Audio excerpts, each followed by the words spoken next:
क्या हम कोई गुलाम हैं जो आप कहेंगे हम कर ले? गुलाम हैं और ना हम किसी की बात मानेंगे।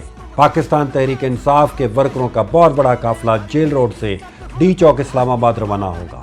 अगर वर्कर के पास गाड़ी है तो वो नीचे दिए हुए नंबर पे रजिस्टर करवाएं, व्हाट्सएप करें। अगर आपके पास गाड़ी नहीं है तब भी वहाँ पे व्हाट्सएप करें ताकि हम आपका इंतज़ाम कर सकें। लाहौर ऑफिस में इंशाल्लाह झंडे फ्लैक्सेस अवेलेबल होंगी और हम मुत्तहिद होकर निकलेंगे डी चौक इस्लामाबाद के लिए। अल्लाह ताला हमारा हामी नासिर हो।